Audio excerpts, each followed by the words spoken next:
For too many of us, the conversation begins when Latin Americans from Mexico, Honduras, El Salvador, Nicaragua, Guatemala, Peru cross the border.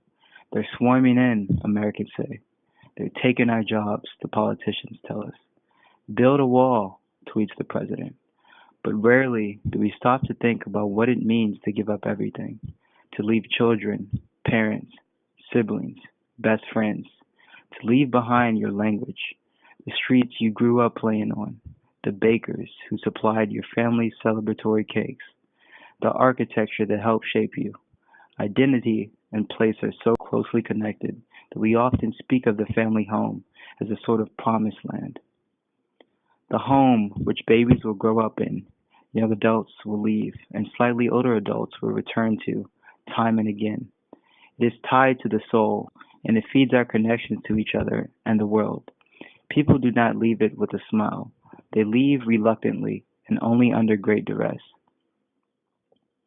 This is something most of us in this country do not yet know, because our lands have not been taken, have not been bombed, have not been made into a place where wars rage, revolutions rise and are crushed, and bodies lay bloodied in fields where parents once taught their children to plant and harvest, or in city streets where young children dressed in school uniforms step over bodies to continue their education.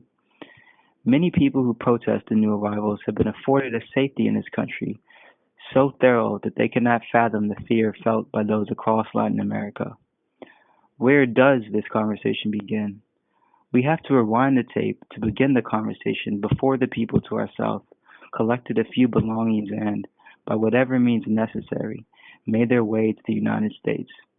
Because too rarely do we ask ourselves, what has made our southern neighbors leave their childhoods, their family homes, their sense of who they are, to travel so far to a place where many have to hide, where they see stories of ICE and sheriffs like Joe Arpaio, and see bumper stickers that read, I refuse to learn Spanish in my country.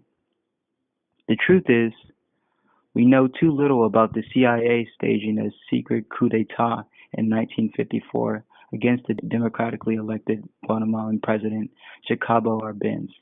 It did not matter to the CIA or to the American people that Arbenz was trying to give his people fair wages and a way out of the corporate-controlled and state-administered slave-like conditions. The coup threw Guatemala into a civil war, which lasted 36 years and killed hundreds of thousands and cost billions of dollars. When Guatemalans came across the border fleeing death, there was no Statue of Liberty in the desert to meet them. We can fast forward the tape into the 70s, when we installed the brutally repressive dictator Augusto Pinochet in Chile. Fast forward to the 1980s in El Salvador, when Ronald Reagan, against the wishes of the American people and the laws of Congress, began America's most prolonged and expensive military endeavor in the period between the Vietnam War and the Persian Gulf conflict, which left over 70,000 dead and over 1 million displaced. Fast forward to when we backed the murderous, violent regimes in Argentina, Nicaragua, Honduras, Peru, Bolivia, and the Dominican Republic, among other countries. Over the course of the next 30 days, this site will release one video each day, 30 in all, of young Latinos in Washington, D.C., as they tell their stories of hope, fear, struggles, and dreams.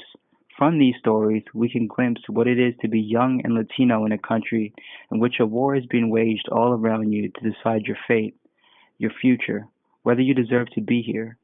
In this ideological war, the conversation too often begins with the angry question, why did they come here legally in the first place? These stories hope to rewind the tape, to answer that question and others, and to remind us all that they deserve our respect, sometimes our apologies, and always a welcoming hand. We hope you enjoy.